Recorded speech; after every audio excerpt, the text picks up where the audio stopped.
Hello, everyone, and welcome back to Get to Know Podcast. Today, we are joined by Mr. Joe Jeffery, good friend and ex-coach of mine.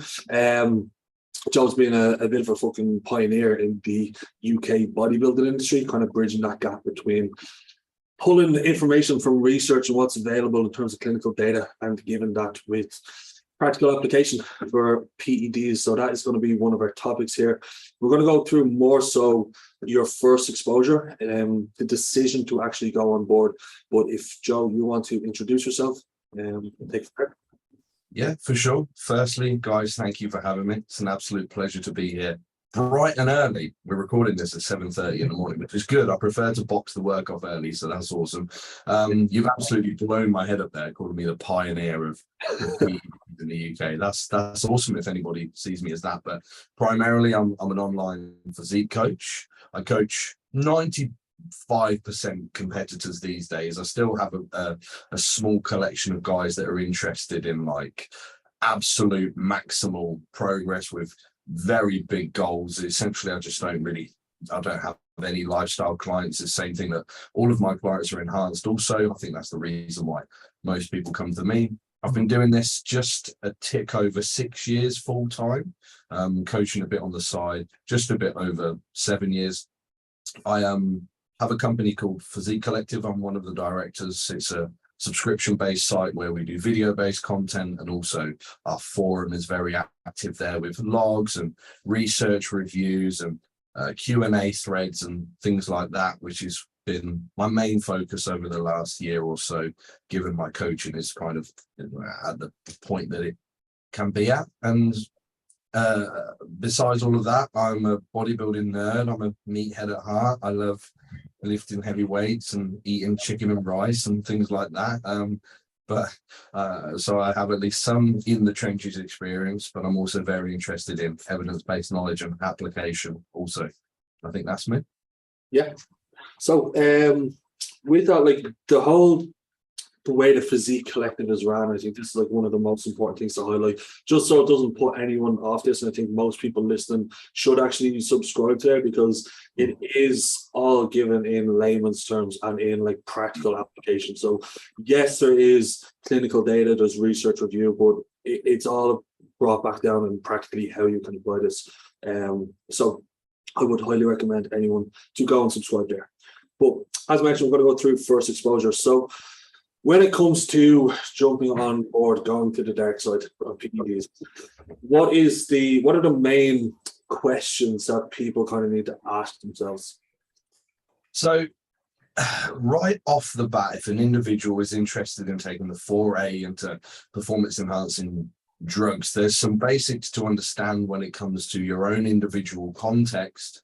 And then when you do take the step, how broad biological individuality is and how important your own response to every single anabolic or lipolytic, muscle growth potential, fat loss potential, how good do you do that already?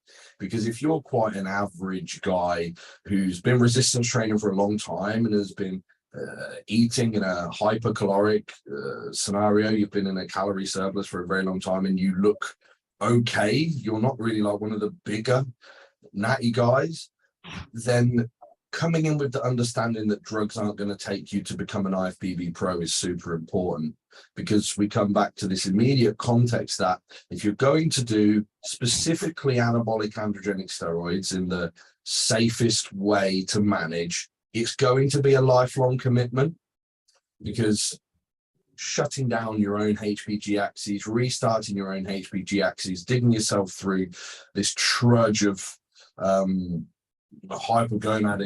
clinically low androgen levels between cycles. We know that's old thinking now. So it will mean that you will have to inject yourself with this oil at least once a week for the rest of your life. So if you're only doing this with the goal of becoming an IFBB pro, being realistic about that is number one. You may want to think twice.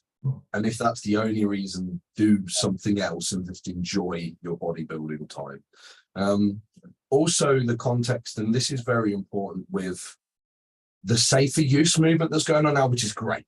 We all want to do this in a safer manner, but it also comes with some degree of misunderstanding in the community that there is a safe way and like you can avoid deleterious health costs.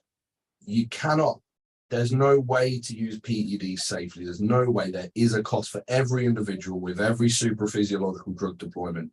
You are causing harm to your health. You will most likely be taking some time off the end of your life. Is that worth it to you? You know, having that context in mind first and foremost, and even planning out a risk to reward of how far you're going to take it, because there's this dose response relationship with those health costs. If you want to be an IFBB pro, you're going to have to sacrifice a serious amount of your health, unfortunately, unless you really are an absolute 1 in a billion freak. And then just having basic understanding of the mechanisms of actions of the drugs that you may use in your bodybuilding time. And we've got all of this on Physique Collective, and it's all ordered in such a way that it shouldn't be as difficult as it once was to get through. So you understand how these drugs work physiologically, and then you'll get a pretty clear view of the cost, and you'll get a pretty clear view of how far you want to take it as an individual. I think that's a pretty simple baseline. Yeah, pretty comprehensive. One of the points that you mentioned there with like being a good bodybuilder naturally, like it's one of the things I first heard Scott Stevenson talk about was like the cream will always rise to the top. So the best guys, like the genetic elite, they've shown that they're the genetic elite even as naturals. So like you'll see these guys, who was it that I've heard kind of reference of, like even Ronnie Coleman when he was natty, like Lee Priest when he was natty, like they were always going to be incredible bodybuilders. It was just a matter of, do I decide, am I going to be an incredible natural bodybuilder, or do I join the IFBB? Like, and you're not really going to drug your way past that, but you can drug your way like up the ladder. You know what I mean? You can improve what you're currently at. But yeah, there is definitely no. Less is more in many respects. Like I feel like people just jump balls deep into using androgens and thinking the more I throw in my body, the more I'm going to respond. And then, as you said here, like you can't throw anything into your body without you having a negative and consequential effect.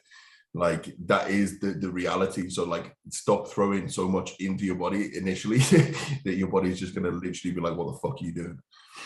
Yeah, so that's an important point, that there's with pretty much every drug input, there's an inverted U relationship, dose response relationship to the myotrophic outcome. So you can look at studies like the famous Basin study where they use graded doses of testosterone up to 600 milligrams. And it's a really interesting study if you ever look at the actual statistical analysis and not just like the averages described in the abstract. And I've got a research review of this on Physique Collective as well. Sorry, this is sounding like an advert for Physique Collective. So you see there's a dose response relationship. So yeah, like the more drugs these individuals take, the greater gains that they make, but we only titrate up to 600 milligrams, which, you know, in the bodybuilding world, a 600 milligram per week androgen load total is not considerable at all. You know, we're talking about... Call that TRT. Some people do like cruise or run their maintenance phases at 600 milligram per week, which are highly unlikely. 90% of people require that. But, you know, we've got people that are working in the 2 to 3 gram range, or even up to the 5 gram range. Now, yes, more is going to do more up to a point, and then you're going to cross this inflection point where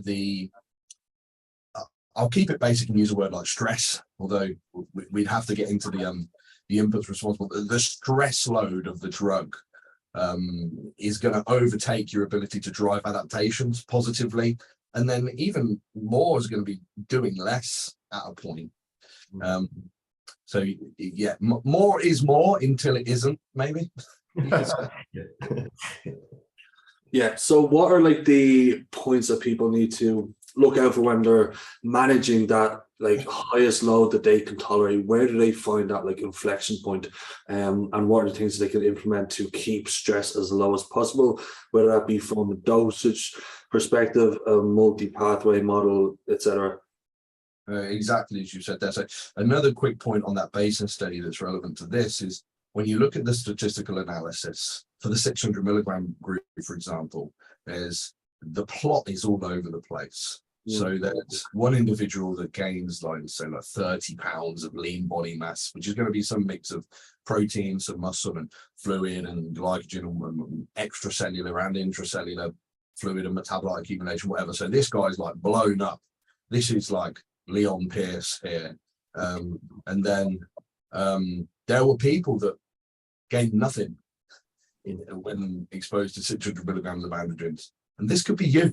You don't know what your gene expression is. You don't know when the androgen receptor, when the androgen binds at the androgen receptor and transcribes anabolism and turns on mTOR and muscle protein synthesis and stuff. What happens to that cascade of signaling for you as an individual is entirely individual. So you may take 250 milligrams of anabolics and get dick all. You might take a gram and get dick all. These people do exist, just like there's very low responders to training, which is why I think a titration model is smart and trying to get, I hate the phrase the most from the least. It's a bit of like a catchphrase in bodybuilding that nobody is ever going to adhere to because we're bodybuilders and growth minded and we think, fuck that, we'll take a bit more. But discovering almost like, so I'm good friends with Mike Israel, and I help Mike and Jared and the RP crew with all of their drug programming. And if you look at their training model, they use terminology like maintenance volume, minimum effective volume, maximum recoverable volume. And this is very much not independent to the training world. We can apply this exact frame, this exact terminology to the PED world as well. And you'll see the individual nature of volume tolerance. There's many individuals that get incredible size gains. Look at Jordan Peters, for example, from very low total weekly volumes. That's where his effective volume lies with the degree of intensity that he trains at.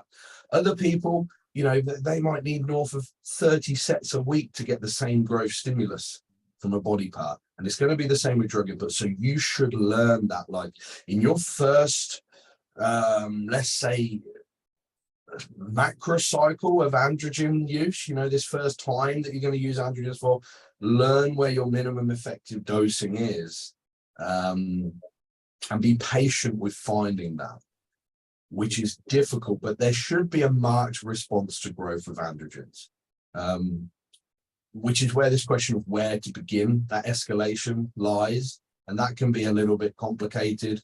We could take a framework like, right, go and get your blood work and see where your total testosterone is now. If it's 400 nanograms, I went with nanograms, English audience. If it's 10 nmol per liter or something, absolutely going up to 30 is going to increase your net anabolism. And more than likely, you'll get a nice return on your investment. If you're already at the top end, then you're going to need to go a bit further beyond. The issue with this model is no one's doing that in bodybuilding, unfortunately. The adherence to that, and me say, go and get your blood work and then bring that back, and then what we can do is work out the average total nmol per milligram of testosterone. It's a model people go, fuck that, man. I'm just trying to get on cycle. So to be more realistic, to frame an average TRT dose, 150 milligram for most individuals, and say, tag 50 milligram of additional androgens a week on top, 200 milligram per week, I think is a brilliant place to start. That's going to have the massive majority of individuals in the supraphysiological range of androgens, which means their total net anabolism expressed via all of the things that androgens do. We're talking about testosterone, so we're only really talking about the androgen receptor here. That should, assuming that you have either average or above average response to androgen receptor gene expression, get some good results, but it might not. And if not, okay, maybe after 6 weeks, 8 weeks, whatever, we might go 250. Do you see anything there for the next 8 weeks? Do you see an increased rate of protein accretion? Do you see any kind of recomposition effects? Are your loads in the gym, your progressions? Maybe you were previously using a progression model that you can far exceed now. You're getting in the gym and you're able to put 10 kilos on and match your RIR from the last week. No natural person's doing that week after week, So we can discover, okay, I got to 250 milligram and I started to see some nice return on investment. So this is going to be my minimum effective dosing here. And over time, as you use these drugs and you go to different pathways and eventually become a competitor and then compete on the national scale, whatever you get to, you shouldn't really be reaching that maximum dosing until we're talking at least national ranks, pro ranks more so. And like I said, for most people, that's going to lie somewhere in the 2 to 3 gram range. If it doesn't, this isn't for you. And I don't mean that in any kind of like deprecating way, because I'm in this class. Like, I could take 2 to 3 grams of androgens. I'm never going to look like a pro. You know, understand that early on. Be happy with your own kind of progression that you can take, but don't get greedy. I think that's my best advice to people getting into the PED world, is you'll see people accumulate androgens, accumulate, I want more, I want more, I want more. And they never get the more that they want. And you can quite easily find yourself in this place where you're using 8 units of growth hormone, 3 grams of androgens, 50 units of insulin. And you're like, shit, you know, I still don't look like that, but I feel terrible. My sleep's awful.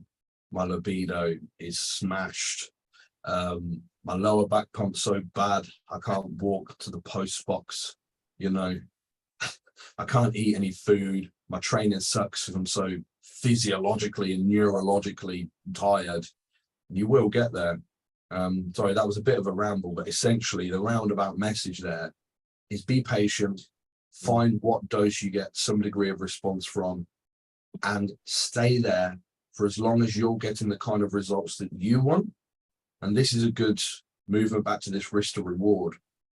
Set yourself the kind of progression that you want that is also framed within a risk to reward analysis that's acceptable for you. So if you want to be able to gain, let's say, 2 pounds of muscle a month, which is a shitload of muscle, really. Let's say gain ½ pound a week on the scale, and you know your measurements stay really good and your body composition holds really nice, and maybe you're using calipers and that's good. You might get to a point where you need to titrate dose up, you know, well, you definitely will. As you get more muscular, the needs will increase. You'll have to decide as an individual what rate you're comfortable escalating to, or with, and then what total dose you're comfortable escalating to per phase. But your macro cycle design definitely should indicate how long you do that for also, which is a totally different discussion. Sorry, that was such a ramble there. That's good. So I think an important thing as well to potentially double back on would be like when you are starting off, like basing it off blood work and seeing where your initial starting point is. I think that's something that too many people jump the gun on, whether it's because well, like for myself, like I started rather early, so I was still like in uni at the time. So like funds aren't really there. The drugs themselves aren't that expensive, but it's when people are cutting corners in terms of health supplementation and blood work. But actually knowing where you start initially, because there actually is a bit of research out there showing like declining natural levels of testosterone just in general population. So I think a lot of people would even get significant benefit just starting from that TRT dosage. Now, obviously, that's from like a general population cohort. Hopefully, us physique development, health oriented, will have better lifestyle factors. But I think a lot of people starting off could actually just eke out a lot of progress just from that initial starting point. Yeah, most definitely. I mean, if you're like a middle-aged man who's gone through a degree of andropause or the totality of andropause, and you know, my dad's 54 or something, he refuses to go and get his blood work done. So if he did, you know, we might be looking at 8 or 9 nmol, something like that. Man, just putting him mid-upper range of physiological would massively increase. When we look at net protein turnover, which I think is important when discussing where you are as a natural and where you're going as an enhanced individual, you know, everybody's going to have a certain degree of muscle protein synthesis that they're expressing on a total on a daily basis. So we've got this anabolic input, and everybody's going to have a degree of muscle protein breakdown that they're expressing over a 24-hour period. So this catabolic input.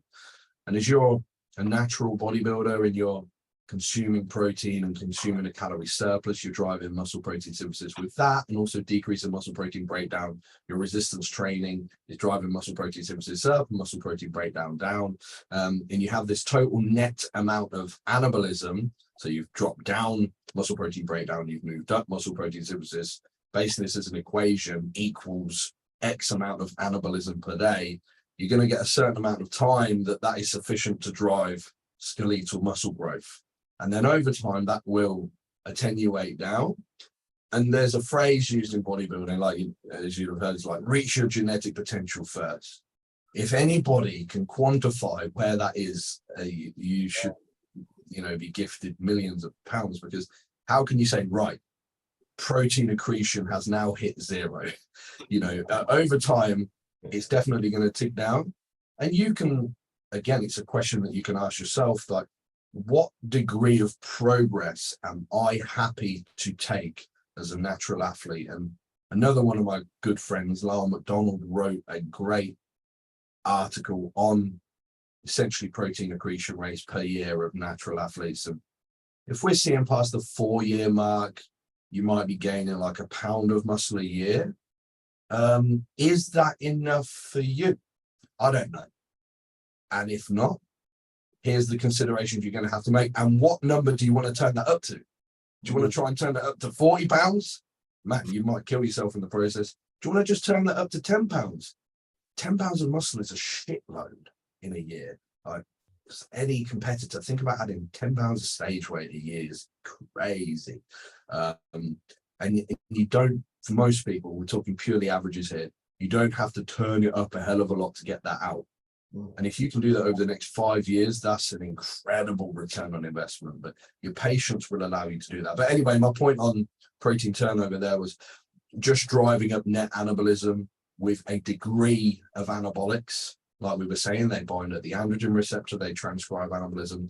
That will put that individual back into the kind of net protein accretion zone that they like. And that could just be the top end of your physiological levels if you're an older male or female. I don't know, actually, I should say females also go for andropause and can use testosterone as HRT, absolutely.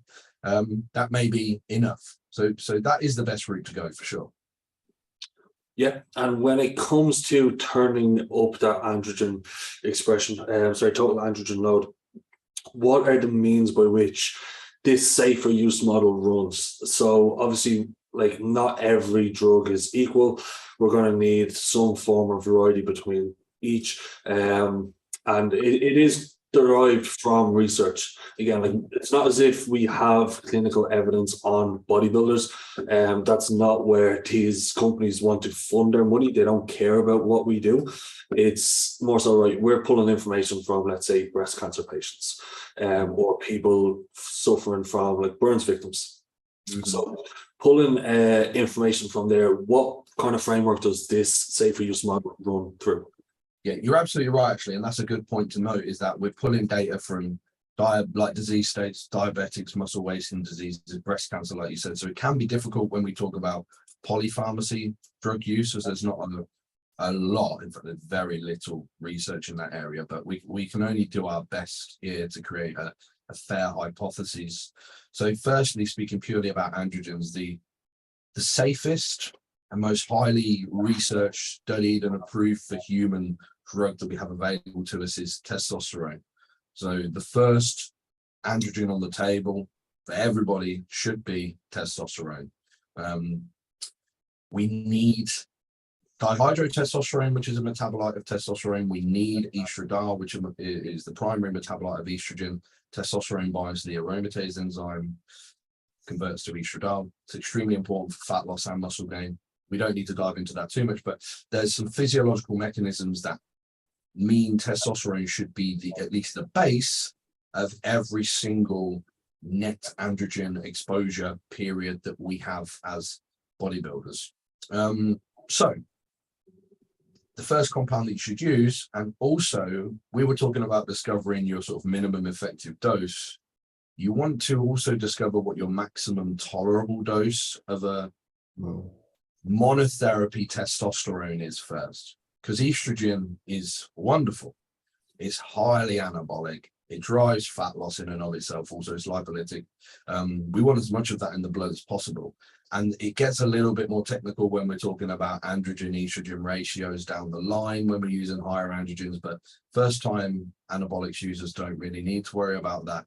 You want to see how much testosterone you can tolerate. And this is incredibly variable. So I've got some clients, we get to like 250, even with microdosing daily subcutaneously, and things can skew a little bit and we get some estrogenic side effects like gynecomastia, for example, breast tissue development.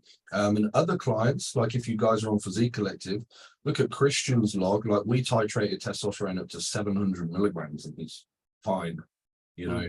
So it's highly variable, but as much of that as you can tolerate within the total androgen load that you're being exposed to is number one. What we're primarily using androgens for, I say primarily because there's other roles, but it is their action at the androgen receptor. And as we've mentioned a few times in this podcast, that is protein accretion rates, the expression of anabolism, the transcription of anabolism at the androgen receptor. There's other receptors that they have actions with. We can start talking about progestins and glucocorticoid receptors and stuff, but higher level stuff that you don't need to worry about as a first time user. And roughly speaking, every androgen at the androgen receptor does about the same thing. So it makes the most sense that we would pick the most benign option that has been studied and approved for human clinical use for us to drive further protein accretion once we reach that top level tolerable testosterone dose. And that would absolutely be primobolan. So this is where DHT derivatives come into play. Primobolan is by far the most benign androgen that we have access to. We've got great trial data in females running up to 1,200 milligrams per week and things like this. Masteron, I could say, could have place here in the kind of lower dose framework, but definitely if an individual is using higher androgen loads, I'd much prefer to see primobolan in there, assuming that accessibility to reliable product is there, which it should be for most people these days. So in Ireland, it's a bit of a different story. Is it? Have you still? Quality of drugs back there just isn't anything like here.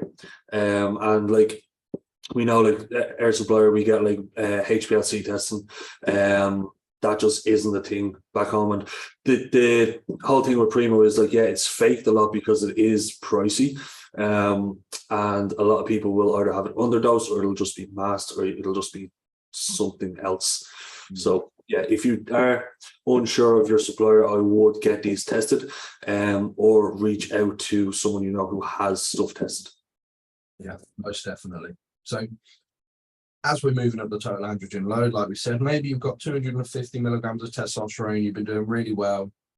8 weeks later, there's a little, you know, you've added a good amount of new size, but you're kind of edging out of where your desirable progression is, and you've assessed the risk of adding a little bit more androgen.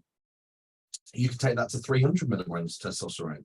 Maybe you do fine. Again, you might get 8, 9, 10, however many weeks out of it. You monitor your progress very carefully, and you start to see that movement off of the kind of progress that you want. And you've had a risk to reward analysis and you want to take another 50 milligram. Maybe you go 350 milligram testosterone. And then you see, I mean, these are just numbers I'm pulling out my ass because this could occur anywhere. But then you see some consequential estrogenic side effects. Maybe you get a little bit of gyno crop up. So you go, okay, I'm already microdosing. So that would mean like a 7-day per week injection frequency, ideally, or as much as you can kind of tolerate would be what I would recommend in terms of stability of blood levels of androgens and aromatase action. So for this individual, we say, right, 300 milligram of testosterone as a monotherapy is as much as you can get away with, tolerability to estrogenic side effects, but we still want that 350 milligram of total androgens binding at the androgen receptor and turning on all that sweet anabolism that we want. So we say, okay, let's take 50 milligrams of primobolan then. So now you see how this stack design is building up. And then we can run that for an amount of time. maybe that 50 milligram of primobolan becomes 100 milligrams. So now you're at 400 milligram androgen load total. And you will continue down this line up to the point of either your growth phase has finished and you no longer require all this anabolism. So you're just going to go to a fat loss phase or a maintenance phase, whatever it may be, which the requirements will be far less. But again, that's a different discussion for another podcast.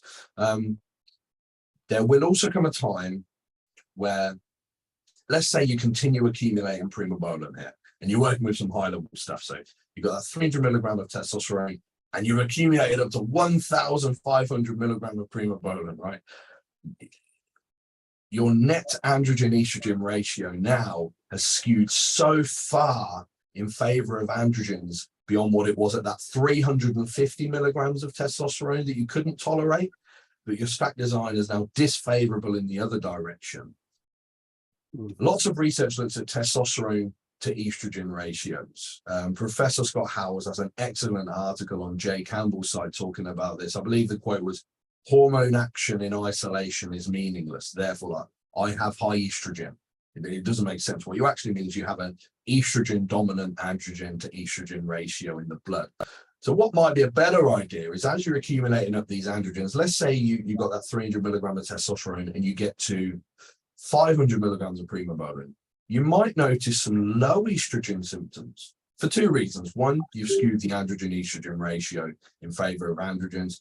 Two, every single anabolic androgenic steroid, all of those molecules have some affinity for the aromatase enzyme.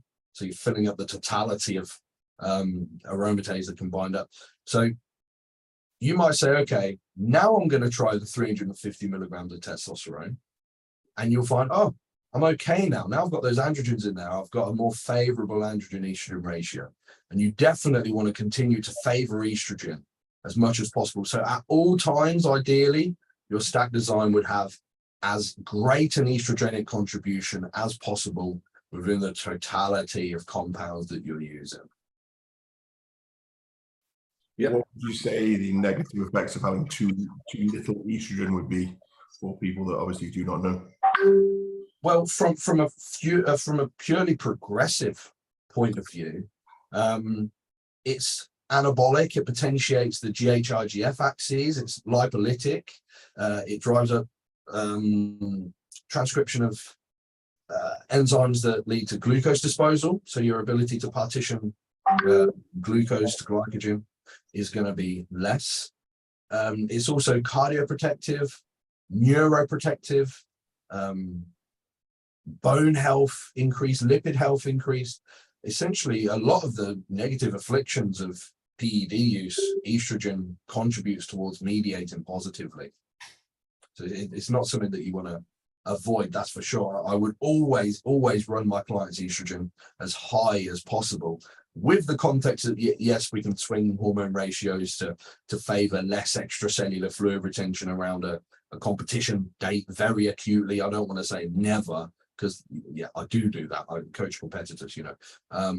But in terms of progression times, if fat loss is the goal, if growth is the goal, if maintaining as good a health profile as possible is the goal, which I mean for every human, unless, I don't know, you've got some kind of suicidal drive for your androgen use, it is always going to be the case, right? So absolutely recommend favoring the estrogenic contribution as much as possible from testosterone, I'll say. From testosterone, in terms of our safer use, we don't need other molecules that drive estrogenic outcomes. We use testosterone for that. I think the benefits as well of obviously running a lower base of testosterone is the requirement of not needing to run an AI alongside of it. So exactly, that further benefits that component of the two ratios together. That's a great point for any first-time PED users. Aromatase inhibitors and selective estrogen receptor modulators offer supraphysiological anabolic steroid users no therapeutic benefit.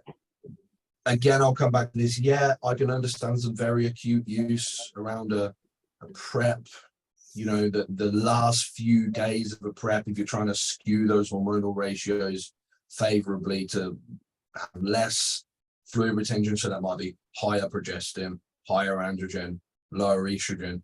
Sure, But when it comes to progression rates, those drugs are only going to be damaging to health, or I should say more damaging to your health than controlling androgen estrogen ratio with your stack design.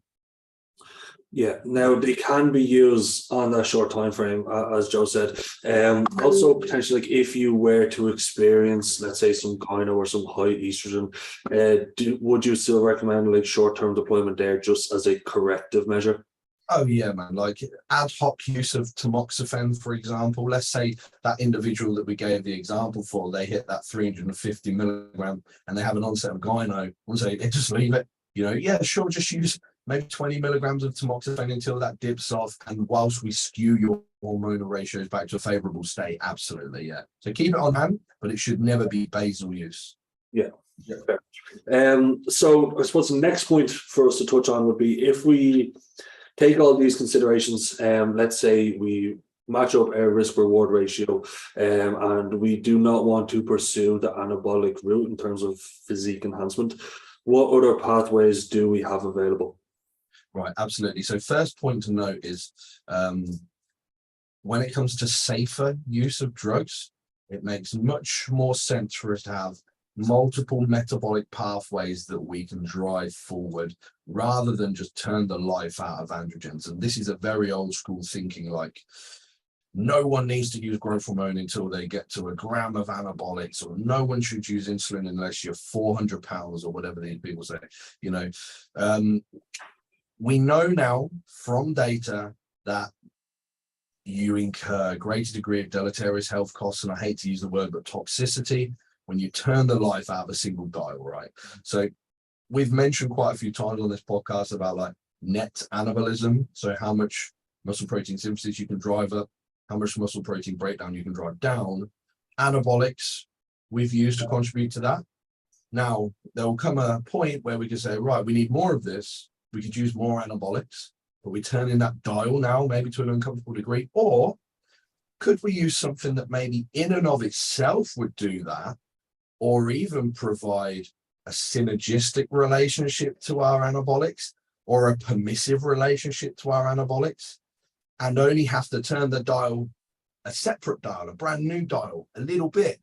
Makes much more sense from a safer use perspective to do that. So something like growth hormone, very obvious example, in and of itself drives whole body protein synthesis. I wouldn't say that there's any data showing growth hormone to drive skeletal muscle increasing in and of itself, no, but anabolic steroids increase mRNA expression of local autocrine and paracrine IGF-1. Growth hormone has a permissive relationship with that. So now you're making your anabolics far more effective at the same dose.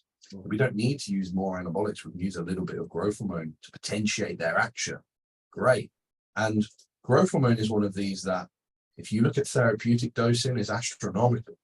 So I'm not too concerned about negative health costs of growth hormone at the dosages that we use, beginning at that 2 to 3 IU point, maybe up to 6 in a high level competitor, maybe up to 8 in someone that's really pushing for very short periods of time.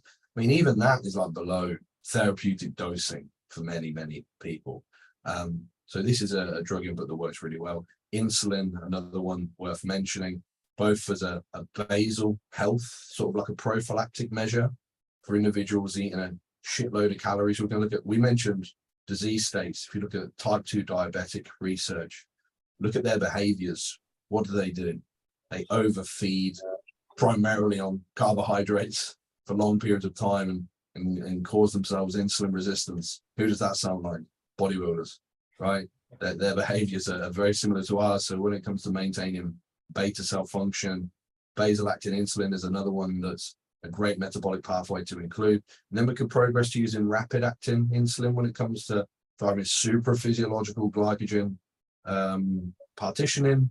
We've got injectable L-carnitine as a catalyst or as something that can drive greater glucose disposal or to favor fatty acid oxidation. You start stacking these on top of each other: clenbuterol, yohimbine, metformin, proviron, telmisartan. You're like, holy shit, I've got all of these drugs available to me. But this is great because then we could just leave the androgens and start turning these dials a little bit over time as needed with very low risk. Yeah, with the growth hormone, that's an important thing to point is like there is, I'm awful at remembering research study names, but there's research showing like growth hormone alone doesn't add a gram of muscle tissue. But when used with anabolics, you will see more than just the same dosage of anabolics alone.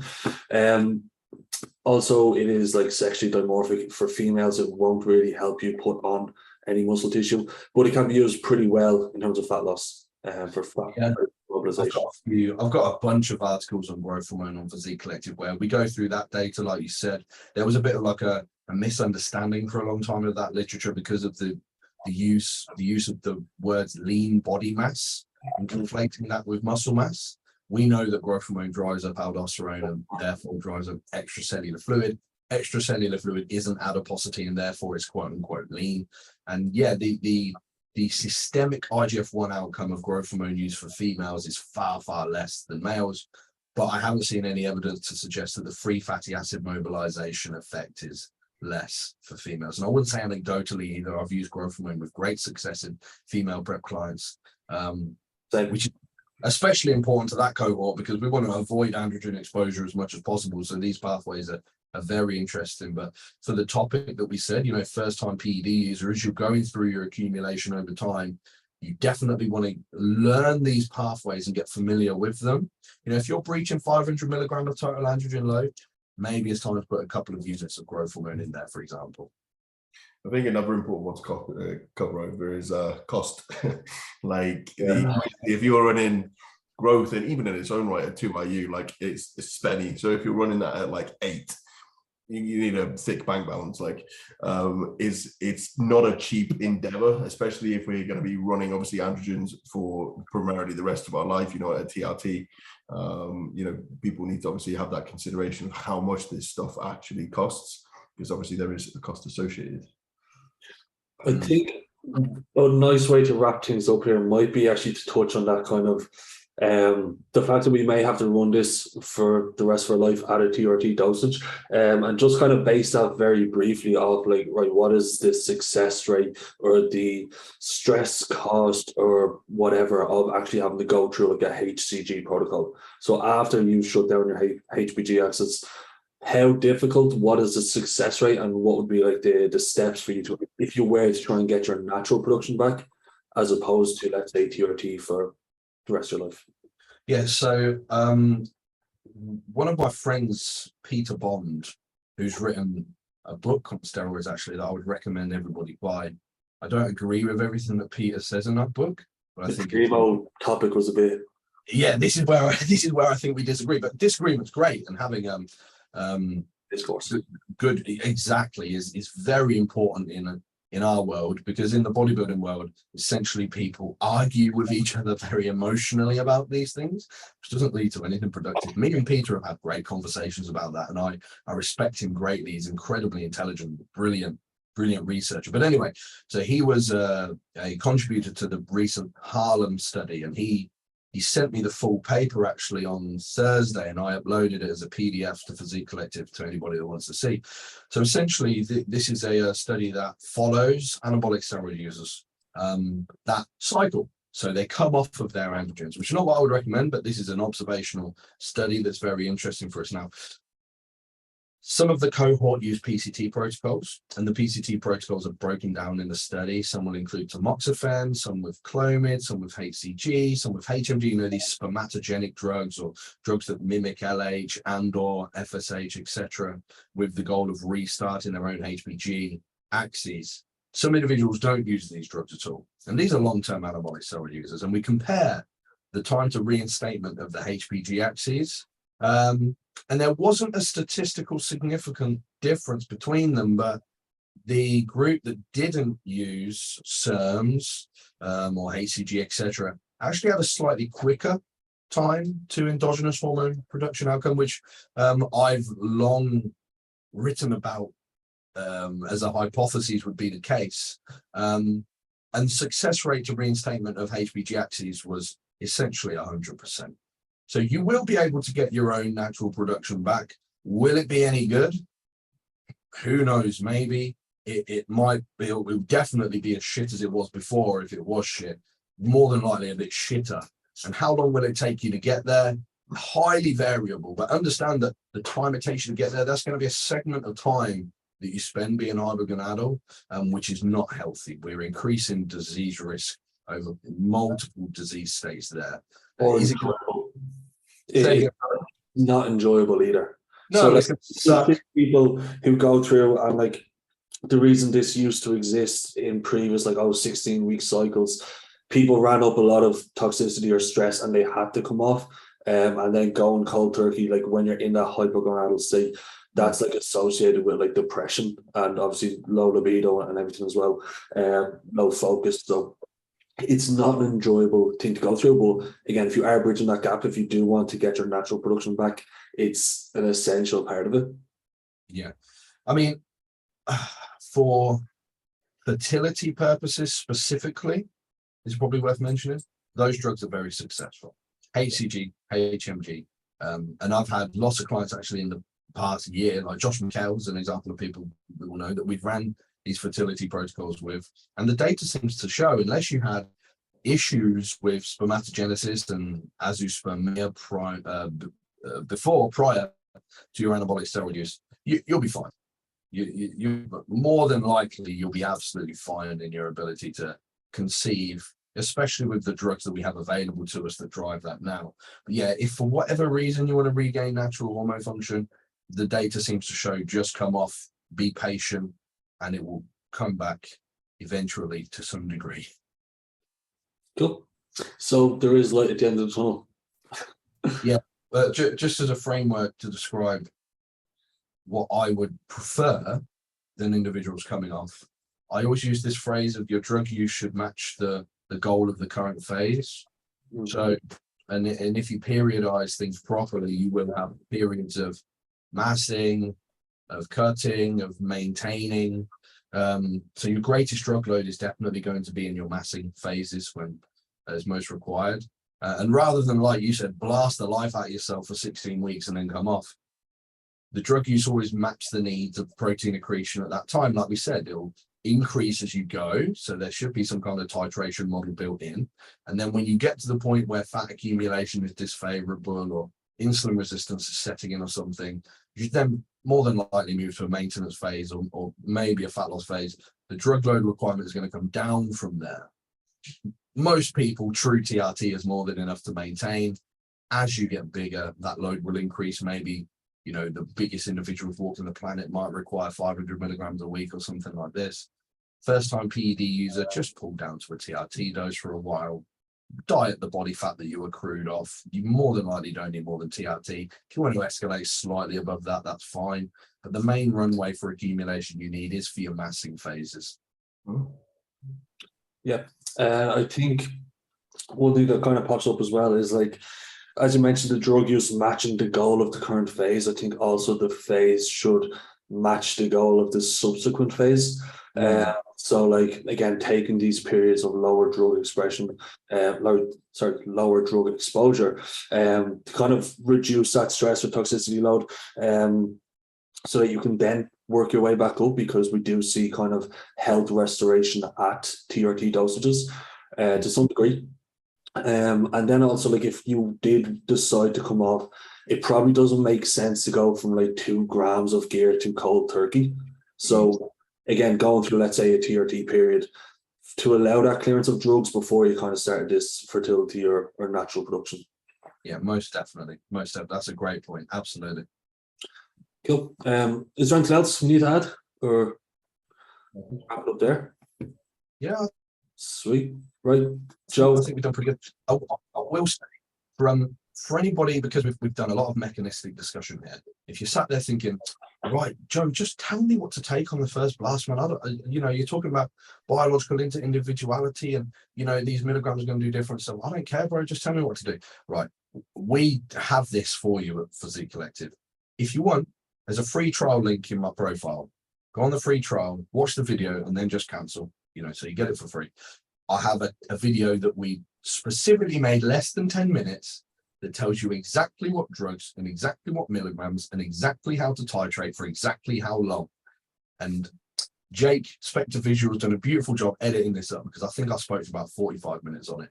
It's wicked sharp. It tells you exactly what to do, no nonsense. So, link to the free trials in my bio.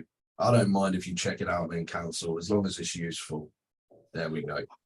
Good stuff. Right, we'll leave it there. Joe, thank you very much for coming on. Thank you for having me, buddy. Listen, everyone, peace out. All the best.